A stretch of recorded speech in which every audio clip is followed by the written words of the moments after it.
झपटना पलटना, पलट कर झपटना, लहू गर्म रखने का है एक बहाना। परिंदों की दुनिया का दरवेश हूं मैं कि शाही बनाता नहीं आशियाना। अस्सलाम वालेकुम नाज़रीन, मैं हूं कुमैल अब्बास, आपका होस्ट, और आप देख रहे हैं प्रोग्राम कामयाबी का सफ़र। नाज़रीन, आजकल जिस तरह का दौर चल रहा है इस वक्त, चाहे आप एक स्कूल जाने वाले बच्चे हों या एक कॉलेज जाने वाली लड़की, सेल्फ डिफेंस आना, सेल्फ डिफेंस सीखना बहुत ज़्यादा ज़रूरी है। इसीलिए हम एक ऐसे क्लब में मौजूद हैं जहाँ पे एक शख्स एक टीचर का रोल तो अदा कर ही रहा है, साथ साथ माशरे के बच्चों को सेल्फ डिफेंस के लिए ट्रेन कर रहा है। मैं बात कर रहा हूँ टाइक्वांडो की। जैसा कि आप देख रहे हैं कि मेरे पीछे इस वक्त कुछ बच्चे तैयारी कर रहे हैं अपनी फ़ाइट की। ये तैयारी कौन करवा रहा है, किसने ये इनिशिएटिव लिया, क्या मकसद है इस सब के पीछे, ये तो हम उन्हीं से जानेंगे। तो हम उनकी मुलाकात आपसे करवाते हैं।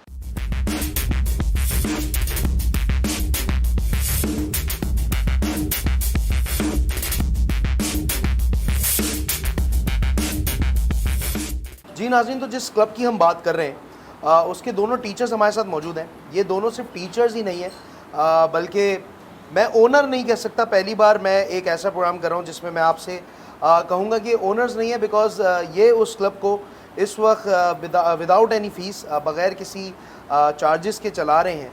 क्यों चला रहे हैं, क्या आइडियोलॉजी, वो हम इन्हीं से जानते हैं। पहले हम आपका तारुफ़ कराते हैं वसीम से, और फिर उसके साथ साथ ही जो है हम वसीम की वाइफ से भी बात करेंगे जो कि इस क्लब में टीचर हैं। Wasim, welcome to the show.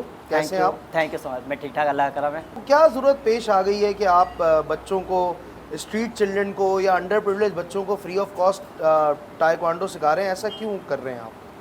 बस वो वजह ये है कि कुछ मैंने भी ताइक्वांडो इस फील्ड से, इस हिस्से से गुजर चुका हूँ, तो मैं नहीं चाहता हमारे जो गरीब बच्चे हैं उनके पास अब नहीं है, इस चीज़ की फैसिलिटी नहीं है, तो मैं उनको प्रोवाइड कर रहा हूँ, ताकि मैं ये चाहता हूँ जो सपने मेरे रह गए वो बच्चों के ना रहें, और बच्चे इस जो माहौल हमारा चल रहा है उससे थोड़ा दूर दूर रहें, और ताकि स्पोर्ट्स फील्ड में और आगे तक जाएँ। इसलिए मैं उनको चाह रहा हूँ आगे बढ़ें। अच्छा, आपकी शादी जो हुई है, आपकी वाइफ जो है वो भी टाइक्वांडो से ही ताल्लुक़ रखती है? जी। तो आपने इस वजह से तो नहीं उनसे शादी की कि आपके इस काम में कोई रुकावट ना आए? नहीं, ऐसा कुछ नहीं कि मेरे काम में रुकावट की, कि वो खुद माशाल्लाह से स्पोर्ट्स में है और स्पोर्ट्स करती रही हैं और मैं भी करता रहा हूँ, तो इसमें तो कोई रुकावट वाली बात नहीं है। क्या सोच रहे हैं, इस क्लब को कितना आगे ले जाने का प्लान है? मेरा तो काफ़ी आगे ले जाने का प्लान है माशाल्लाह से, इंशाल्लाह। मैं खुद कहते हैं जब छोटा था मैंने क्लब लेवल खेला, फिर कहते हैं टाउन लेवल खेला, फिर डिस्ट्रिक्ट लेवल खेला, उसके बाद कराची लेवल, फिर सिंध लेवल, उसके बाद नेशनल, और माशाल्लाह उसके बाद मैंने इंटरनेशनल भी खेला। तो मैं भी चाहता हूँ कि हमारे जो न्यू टैलेंट है, न्यू बच्चे हैं, जो मतलब जिनके पेरेंट्स सपोर्ट नहीं कर पाते, या मतलब कोई क्या कहते हैं सपोर्टिंग नहीं मिलती पीछे, तो वो आगे बढ़े। ये नहीं कि किसी सपोर्ट के बिना वो पीछे रह जाए। तो मैं चाहता हूँ इन लोगों को आगे बढ़ना चाहिए, तो इस वजह से मैं इनकी सपोर्ट करता हूँ इन लोगों को काफ़ी। अच्छा, जब भी हम टाइक्वांडो की बात करते हैं, कोई भी ऐसी स्पोर्ट्स फैसिलिटी की बात करते हैं, तो उसकी कंस्ट्रक्शन या उसका जो इंफ्रास्ट्रक्चर है उसको बड़ा करने के लिए क्या उसमें बच्चों का ज़्यादा होना ज़रूरी होता है, या वो कॉम्पिटिशन्स में उनकी पार्टिसिपेशन का ज़्यादा होना ज़रूरी होता है? देखिए, बच्चों का ज़्यादा होना भी एक बात है, क्योंकि हम यहाँ पर क्लब में बच्चे ज़्यादा होंगे तो उनका कंपटीशन ज़्यादा बढ़ता है, ठीक है। फिर आगे कंपटीशन होता है, क्योंकि पहला ही कंपटीशन उनका क्लब के अंदर ही होता है। अब क्लब के अंदर एक ही बच्चा है, तो उसके पास ये है कि मैं तो अकेला ही हूँ, मैंने तो खेलना ही खेलना है। तो क्लब में ज़्यादा बच्चा होगा तो ज़्यादा मेहनत करेगा, कंपटीशन क्लब के अंदर से ही आगे जाके फिर वो आगे कंपटीशन खेलने जाएगा, तो उसको मेहनत करने का जस्तुजू लगी रहेगी उसके अंदर। अच्छा, यूजुअली जब हम किसी भी स्पोर्ट्स की बात करते हैं तो हम ये देख रहे होते हैं, हम आम ज़बान में कह रहे होते हैं कि ये बड़ा महंगा खेल है। जैसे कभी हम फुटबॉल की बात करते हैं तो फुटबॉल को स्पॉन्सर्स ने बहुत महंगा बना दिया। क्रिकेट की बात करते हैं तो क्रिकेट को कमर्शलाइजेशन ने बहुत ज़्यादा महंगा बना दिया।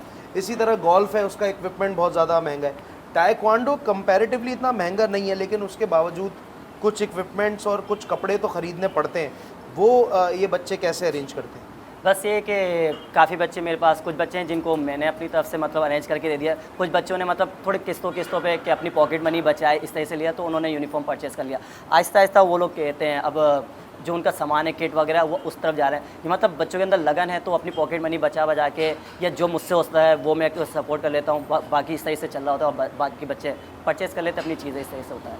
अच्छा, जो बच्चे हैं आपके पास वो बहुत ज़्यादातर जो हैं वो गरीब घर के बच्चे हैं? जी।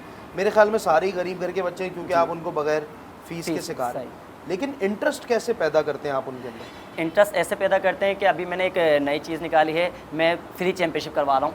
पहले मैंने कहते हैं 3 क्लब की करवाई थी, उसके बाद वो 4 क्लब हो गए, उसके बाद फिर अब 6 क्लब हो गए। मैं 3 चैम्पियनशिप करवा चुका हूँ फ्रेंडशिप चैम्पियनशिप के नाम से। तो मैं गैदरिंग कर लेता हूँ बच्चों को, जब वो बच्चे आपस में कंपटीशन कर रहे होते हैं, उनको मेडल मिलता है, उनको लग रहा है कि मैं यहाँ पे जीत रहा हूँ 6 क्लब के अंदर, मैं अब जाके 8 क्लब में सीखूंगा, फिर उसके बाद मैं 10-20 जो भी आगे जाके जीतूंगा। तो उनका इंटरेस्ट बढ़ता रहता है।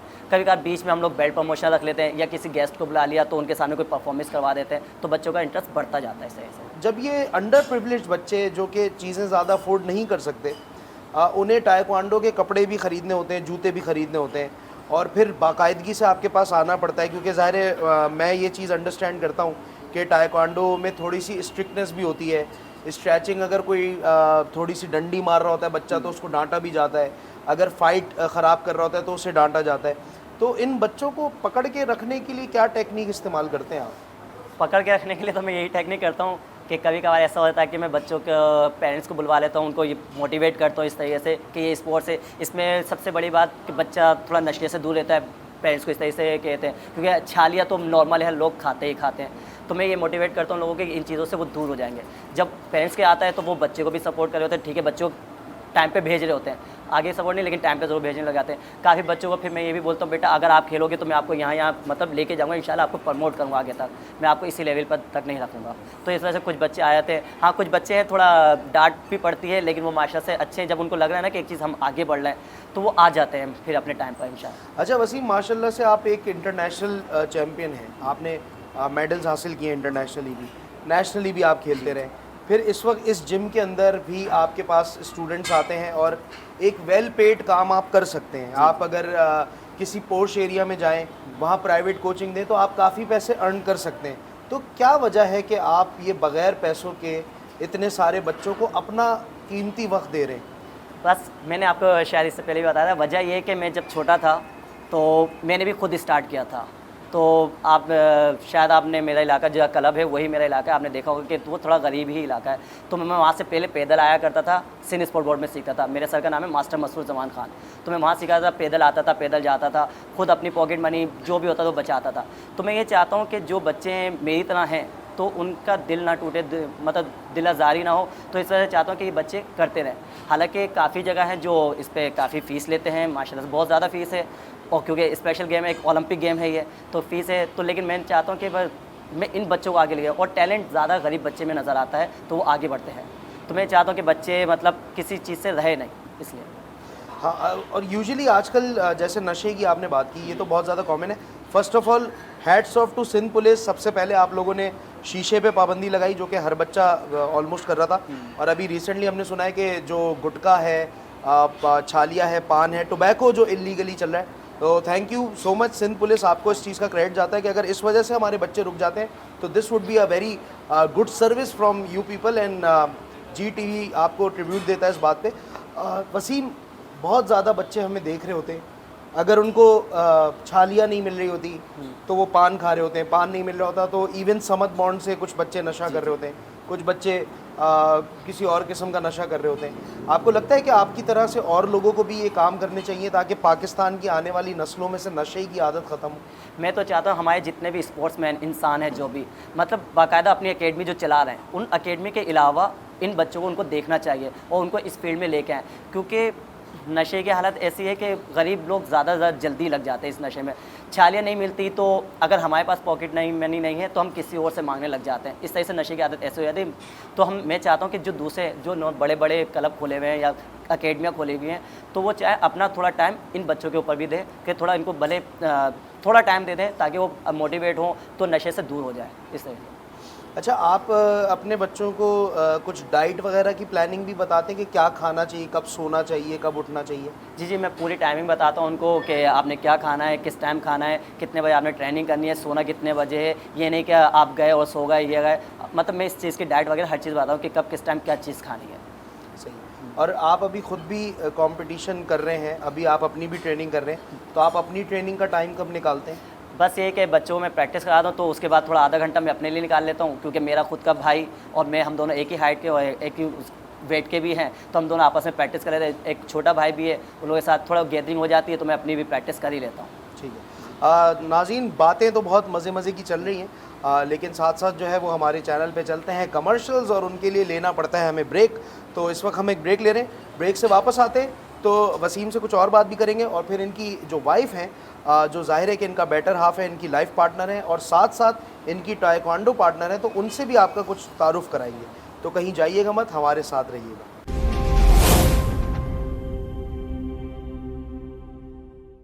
वेलकम बैक नाज़रीन, हम बात कर रहे हैं इस वक्त वसीम से, जो कि चला रहे हैं क्लब जिसका नाम है प्लेयर्स यूनियन टाइक्वांडो क्लब। कुछ और बातें भी करते हैं वसीम से और फिर उसके बाद वसीम के पास इतने छोटे छोटे मुन्ने मुन्ने से बच्चे हमने देखे, तो उन बच्चों से भी कुछ बात करेंगे। वसीम, ये इतने छोटे बच्चे हैं, कोई 3 साल का है, कोई 3.5 साल का है, मतलब ज़ाहिर है आपके पास 3 साल एक ऐसी एज है जिसमें बच्चा प्रॉपर्ली चलने और दौड़ने लग जाता है। उससे छोटा बच्चा तो पॉसिबल ही नहीं होता कि वो तो ज़ाहिर है स्कूल भी नहीं जाता। तो आपने उसी एज ग्रुप से बच्चों को स्टार्ट कर दिया जिस एज ग्रुप से उनको स्कूल जाना चाहिए। ये वाला जो माइंडसेट है ग्रास रूट लेवल का, इसकी आपकी खुद की ट्रेनिंग कहाँ से हुई है? मेरी इसकी खुद की ट्रेनिंग मैंने कहते हैं, खैर मैं तो इतने साल से नहीं था, मैं थोड़ा कहते हैं बड़ा था, लेकिन ये कि मैंने ये सोचा कि बच्चा अगर अभी से इसमें इंटरेस्ट लेगा तो वो आगे तक बढ़ेगा, क्योंकि उसको इस चीज़ की आदत हो जाएगी। बचपन से करता हुआ आएगा तो उसको आदत होगी और फ्लेक्सिबल भी बनेगा, स्ट्रॉन्ग भी बनेगा और आगे जाके फाइटें भी करेगा। जब वो बचपन से फाइट करने लग जाता है तो उसको पता चलता है मैं कॉम्पिटिशन कैसे चल रहा है और कैसे खेलना है, तो आगे जाके उसको एक्सपीरियंस बहुत ज़्यादा आ जाता है। तो इंशाल्लाह वो जब अंडर 14, अंडर 16, फिर बड़ी लेवल पर जो चैम्पियनशिप होती है वो आराम से ईजिली खेल रहे थे। अच्छा वसीम, यूजुअली बच्चों का बहुत नाइफ कच्चा जहन होता है। आप देख रहे हैं कि इतनी फ्रस्ट्रेशन हो गई है, हाँ, ख़ास तौर में कराची में, ट्रैफिक की वजह से, बिजली की वजह से, पानी की वजह से। ऐसा तो नहीं कर रहे हम कि हम बच्चों को एक चलता फिरता हथियार बना रहे हैं और ये सड़क पे कभी किसी से लड़ाई होगी तो उसको बहुत ज़्यादा नुकसान पहुंचा सकते हैं? नहीं, ऐसा कुछ नहीं है, क्योंकि मैंने जब स्टार्ट करवाता हूँ तो पहले सारी चीज़ें मोटिवेट करता हूँ इन लोगों के, बेटा ये किस लिए है, किस लिए, और ये एज अ ओलंपिक गेम है, स्पोर्ट्स है। मैं उनको ये नहीं बताता कि ये मार्शल आर्ट मतलब मैं सिखा रहा हूँ तो ये बाहर आपने लड़ना है, यूँ करना है, ऐसा नहीं है। मैं इनको पहले ही समझाता हूँ, बेटा ये स्पोर्ट्स है, इसको स्पोर्ट्स की तरह ही लेके चलना है और आगे तो आपने स्पोर्ट्स में।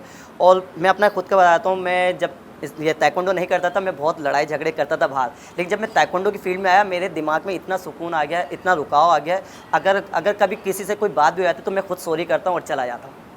चलिए, ये तो बड़ी अच्छी बात है। वसीम के स्टूडेंट से मिलते हैं और उनसे पूछते हैं कि वो क्या कर रहे हैं। मेडल्स भी हमें बहुत सारे नज़र आए और ट्रेनिंग भी हम देख रहे हैं, तो चले कुछ कोई कहानी बच्चों की ज़ुबानी आपको सुनाते हैं। मेरा नाम रयान है, मैं ब्लू बेल्ट हूँ और मैं 5 साल से ताइक्वांडो कर रहा हूँ और ये मैंने एक हफ्ते पहले मेडल जीता है। मेरे को भी प्ले शुरू में ताइक्वांडो का शौक़ नहीं था बिल्कुल भी। मेरे भाई मेरे को ज़बरदस्ती लेकर आया। मैं भी आता था क्लब, एक दिन आया, एक हफ्ता छुट्टी, फिर एक दिन आया, महीना छुट्टी। पर मेरे को जब करता रहा फिर मेरे को पता चला हाँ भाई मेरे को इतना फ़ायदा है, फिर मैं रेगुलर ताइक्वांडो करने लग गया। और उसके बाद देखिए अब मैं जॉब भी कर रहा हूँ और ब्लैक बेल्ट हूँ, नेशनल सिल्वर मेडल हूँ। काफ़ी टाइम लगते हैं और सर भी हमें बताते हैं कि कैसे फाइट करनी है। सर हमें नई नई किक्स सिखाते हैं। पहले शुरू में था कि नई लड़कियां नहीं जाती आगे, लेकिन फिर जब मेरे अब्बू ने सबके देखा कि जब मैं फर्स्ट चैम्पियनशिप खेलने गई थी तो वहाँ देखा कि और भी लड़कियां हैं, तो फिर मेरे अब्बू ने खुद ही अलाउ किया था और वही हर जगह मुझे सपोर्ट करते हैं। मेरा नाम रिदा है और मैं 10 साल से ताइक्वांडो कर रही हूँ और मैं नेशनल गोल्ड मेडलिस्ट हूँ। ये वाला मेडल जो है मैंने हैदराबाद में जीता था सिंध की तरफ से।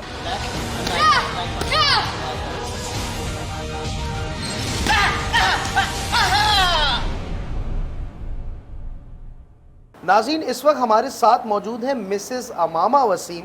अच्छा, ये इतना यंग कपल है और बहुत ज़्यादा मोटिवेट हो रहे हैं हम ये देखकर कि अगर हमारे यंगस्टर्स जो हैं, इवन शादी के बाद जिम्मेदारियां आने के बाद और घर चलाने के साथ साथ भी अगर वो इस तरह के प्रोफेशंस में एक दूसरे का साथ देते हैं, तो this is very amazing message to the international world कि पाकिस्तान में ऐसे लोग मौजूद हैं कि जो अपनी फैमिली के साथ मिलकर भी कोई फलाही काम को या किसी सोशल सर्विस को सर अंजाम दे रहे हैं। तो अमामा, सबसे पहले तो मैं आपसे ये पूछूंगा कि लड़कियों को ताइक्वांडो सिखाते हैं, आजकल जो हालात हैं सेल्फ़ डिफेंस की बहुत ज़्यादा ज़रूरत है, बहुत ही ज़्यादा बुरी सी न्यूज़ हम लोग टीवी पे देख रहे होते हैं जो कि देखी नहीं जा रही होती, समझ नहीं आ रहा होता कि क्या हो रहा है।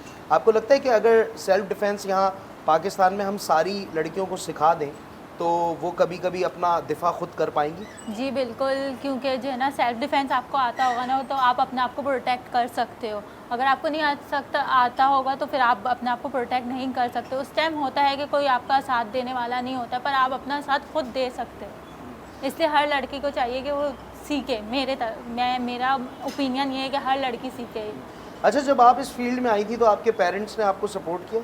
नहीं, फ़र्स्ट टाइम तो ये था कि मेरे पेरेंट्स नहीं अलाउ कर रहे थे, पर मेरे फादर फर्स्ट चैम्पियनशिप में मेरे साथ गए थे अरीना, तो वहाँ पे उन्होंने माहौल देखा वहाँ का। उसके बाद मेरे पापा ने खुद बोला कि नहीं, आपको इस फील्ड में जाना चाहिए, आपको स्पोर्ट्स करना चाहिए। उन्होंने मुझे, मेरी सिस्टर को, मेरे ब्रदर को, हम लोग सबको इस टाइकोंडो उनको पहली दफ़ा में टाइकोंडो इतना पसंद आ गया कि उन्होंने जी। आपकी शादी भी एक टाइकोंडो मास्टर से कर दी? जी बिल्कुल, उनको बहुत मतलब पसंद आया। वो इस चीज़ को, इस स्पोर्ट्स को बहुत लाइक करते हैं। अच्छा, वसीम तो 4 डैन है और इंटरनेशनली तो खैर 2 डैन है और पाकिस्तान में 4 डैन है। आपका कुछ प्लान है आगे अपनी ब्लैक बेल्ट को कंटिन्यू करने का? इंशाल्लाह मेरा प्लान है आगे, क्योंकि मैं स्टडी भी कंटिन्यू कर रही हूँ अपनी और ये स्पोर्ट्स भी कंटिन्यू कर रही हूँ, तो मेरा आगे है कि मैं तो करूँ। अमामा, ये कैसे पॉसिबल है कि आप स्टडी भी करें और घर भी चलाएं और टाइकोंडो भी देखें और साथ में क्लब भी चलाएं, तो ये कैसे करती हैं आप? सबसे बड़ी बात, मुझे मेरे हस्बैंड, मेरे फादर इन लॉ, मेरे पेरेंट्स, सबका सपोर्ट बहुत है। वो मुझे बहुत मोटिवेट करते हैं, तो मेरे बैक पे बहुत घर का ख्याल भी रख लेते, बाकी चीज़ों को भी देख लेते, तो मुझे इस चीज़ की ईजी है। अच्छा, बच्चों को ज़्यादा कौन डांट रहा होता है? जो स्टूडेंट्स हैं आपके, वसीम ज़्यादा डांटते हैं, आप ज़्यादा? मैं ज़्यादा डांटती हूँ, मैं ज़्यादा डांटती हूँ। अच्छा, आपको लगता है कि डिसिप्लिन की ख़राबी से जो है वो माहौल ख़राब हो सकता जी, है? डिसिप्लिन बहुत ज़रूरी है, क्योंकि डिसिप्लिन नहीं होगा ना तो एक आपका माहौल नज़र नहीं आएगा कि आप किस माहौल पे हो। तो डिसिप्लिन बहुत ज़रूरी है। जिस तरह यूजुअली हम देख रहे होते हैं कि बहुत सारे स्पोर्ट्स इस वक्त एक्टिव हैं और हमने देखा है कि बहुत सारे इस वक्त तो बच्चियां स्विमिंग में भी अपने टाइम दे रही हैं, पेरेंट्स उनको लेके जा रहे होते हैं। फुटबॉल में भी अभी हमने देखा, हाजरा ने एक बहुत ही अच्छा एक माइलस्टोन पाकिस्तान को हाजरा की शक्ल में मिला है फुटबॉल में। और इसी तरह बहुत सारे ऐसे नाम हैं जो कि हम देख रहे होते हैं। पलवाशा बशीर बैडमिंटन खेल रही हैं और बहुत अच्छा खेल रही हैं। तो आपको लगता है कि अब पाकिस्तान के अंदर ये एक रुझान लड़कियों में आ रहा है कि वो स्पोर्ट्स पे ध्यान दे रही है? जी बिल्कुल आ रहा है। लोग एक दूसरे को देख के इस चीज़ों में, स्पोर्ट्स में और स्टडीज़ वगैरह में सब में आगे बढ़ रहे हैं। और ख़ास तौर पे अब तो लड़कियों का मुझे काफ़ी सुनने में आ रहा है कि वो स्पोर्ट्स वगैरह में आ रही हैं। कोई मैसेज देना चाहती हैं पाकिस्तान की लड़कियों को, ख़ास तौर पे जो आपकी एज की हैं? मैं मैसेज देना चाहूँगी कि आप लोग घर से निकलिए, आप लोग पेरेंट्स के साथ निकलिए, आप लोग स्पोर्ट्स में आएँ, स्टडीज़ करें, हर जॉब भी करें, कोई इशू नहीं है, पर अच्छे लाइन में जाके करें। अपनी लाइन क्रॉस नहीं करें, अपनी लिमिट्स क्रॉस नहीं करें, अपनी अच्छी लिमिट्स में रह के करें। चले, this is a very good message अमामा ने दिया है कि अपनी लिमिट्स क्रॉस नहीं करें और पॉजिटिव चीज़ों में भले से आपको अपनी फैमिली को इन्वॉल्व करना पड़े, आप पॉजिटिव रहें, अपनी फैमिली को इन्वॉल्व करें, उन्हें कॉन्फिडेंस मिले। जैसे अमामा ने पहला अपना जब कंपटीशन अपने फादर को दिखाया तो उन्हें समझ आया कि yes, taekwondo is a very positive thing. तो डेफिनेटली अगर आप लोगों का कोई ऐसा इंटरेस्ट है तो आप उस इंटरेस्ट पे अपने पेरेंट्स से बात करें, अपने बहन भाइयों से बात करें, अपने दोस्तों से बात करें, शेयर करें। और शेयर करने से मैं ये भी आपको कहूँगा कि अगर आप अपने कामयाबी के सफ़र के राज को शेयर करना चाहते हैं तो नीचे दिए हुए लिंक पे रब्ता कीजिए और हमें बताइए और हम आपकी स्टोरी भी दुनिया के सामने ला सकते हैं। प्रोग्राम का अख्तिताम हो रहा है। मैं आज जो नारा लगाता हूँ वो आज मैं अकेले नहीं लगाऊँगा, नारा आज मेरे साथ सारे बच्चे लगाएंगे। कैसे लगाएंगे?